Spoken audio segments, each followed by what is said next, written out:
कहते हैं ना, नंगे लुच्चे सबसे उच्चे, कुछ वैसा ही है। अचानक से पहुंचा हुआ है बिलबिलाते हुए पाकिस्तानी आर्मी चीफ एलओसी पर। क्या भारत करने वाला है हमला? खबर कुछ ऐसी आई है जिसके बाद तिलमिला गया है। S-400 का इस्तेमाल कर रहा है भारत, करेगा धमाका। अभी ये चीजें तो चल ही रही थी, पर अब अचानक से निकल कर आया कि भारत S-400 को क्या बेचेगा भी। क्या ब्रह्मोस के बाद S-400 अब घर में ही बनेगा? आखिर क्या कुछ चल रहा है जियोपॉलिटिक्स में? एकदम से तहलका मचा दिया है भारत ने। आइए जानते हैं इन खबरों को विस्तार से। अचानक से पाकिस्तानी आर्मी चीफ एलओसी पहुंचता है। एलओसी पहुंचने के पीछे एक बहुत बड़ा कारण है। क्या भारत एक्शन लेना चाह रहा है? सबसे पहली बात तो ये है कि भारत S-400 का परीक्षण करने जा रहा है और इसके लिए पूरी तरीके से तैयार दिख रहा है। वैसे तो 5 S-400 खरीदने की बात हुई है रूस से, जिसमें से 3 S-400 भारत को मिल चुके हैं, 2 और बचे हुए हैं। हालांकि S-400 लेने का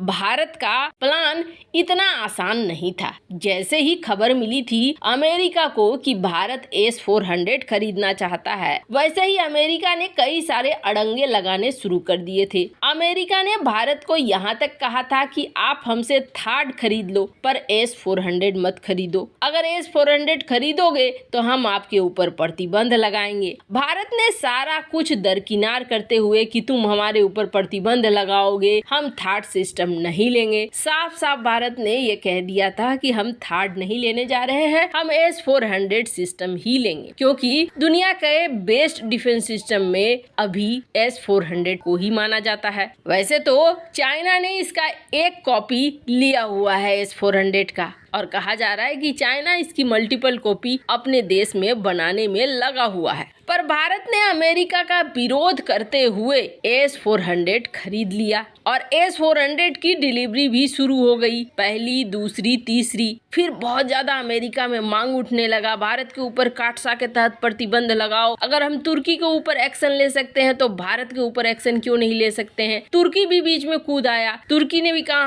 हाँ जी देखो हमारे ऊपर एक्शन ले लिया, हमें F-35 परियोजना से बाहर कर दिया। हमने क्या गलती करी थी? हमने भी तो वही किया था, S-400 लिया था रूस से और इसकी वजह से हमें F-35 परियोजना से बाहर कर दिया गया। ये अच्छी बात नहीं है। मेरे साथ ऐसा क्यों? हमने ऐसी क्या गलती की है? ये चीज तो भारत ने भी की है। अगर काटसा प्रतिबंध हम पर लगेगा तो भारत पर क्यों नहीं लगेगा? लेकिन भारत के ऊपर काटसा प्रतिबंध नहीं लगा। अमेरिका ने साफ तौर पर कह दिया कि नहीं, हम अभी ऐसा कोई विचार नहीं कर रहे हैं कि भारत के ऊपर काटसा प्रतिबंध लगाएंगे। अब 1, 2, 3 पहुंच गए। तीनों को अपने 2 दुश्मनों के पीछे लगा दिया भारत ने। एक चाइना के लिए लगा दिया, 2 पाकिस्तान के लिए लगा दिया। एक जो है कॉरिडोर पर है, सिलीगुड़ी कॉरिडोर के पास, जो चाइना को काउंटर करने के लिए है, तो वहीं पाकिस्तान को भी काउंटर करने के लिए है। अब 2 और आनी है और उन दोनों के आने के बाद काफी हद तक भारत का एक सीमा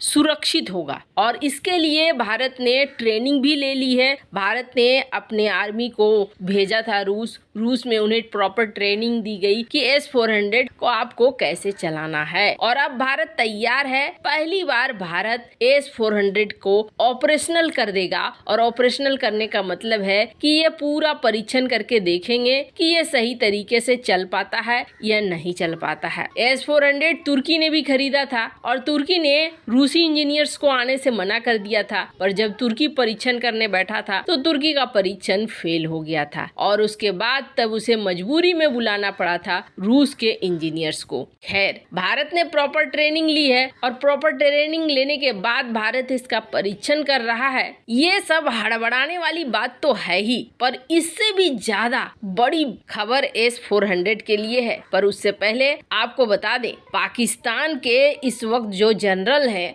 असीम मुनीर वो हड़बड़ा कर भागा हुआ है एलओसी पहुंचकर इसने पाक कश्मीर को लेकर जहर उगलना शुरू कर दिया। इसने कहना शुरू कर दिया कि हम यूएन के तहत कश्मीर का हल चाहते हैं, कश्मीरियों का समर्थन करने के लिए हम खड़े हैं। एकदम से अपने सैनिकों को उकसाने में इसने कोई कसर नहीं छोड़ी है। लेकिन आपको लगेगा आखिर ऐसा हो क्यों रहा है? तो दो कारण हैं। आपको बता दें, जो जनरल था जिसने सरेंडर किया था नियाजी, उससे कुछ घंटे पहले जब तक ऐलान नहीं हुआ था तब उससे पत्रकारों ने पूछा क्या युद्ध जीत रहे हैं, तो उसने कहा एकदम से हम ही युद्ध जीतेंगे। और कुछ ही घंटे बाद पता चलता है कि वो बंदा सरेंडर के लिए तैयार हो गया है और कागज पे दस्तखत कर रहा है। यानी उसे बहुत अच्छे से पता है कि इस वक्त वाट लगी हुई है और फिर भी बोल इसलिए रहा है क्योंकि सेना का मनोबल कम न हो। और इस वक्त तो पाकिस्तानी सेना में बड़ी वाली बगावत है। बगावत क्यों है? एक तो पाकिस्तानी सेना को वेतन नहीं मिल रही है, दूसरी राशन की बड़ी कमी हो रही है और तीसरी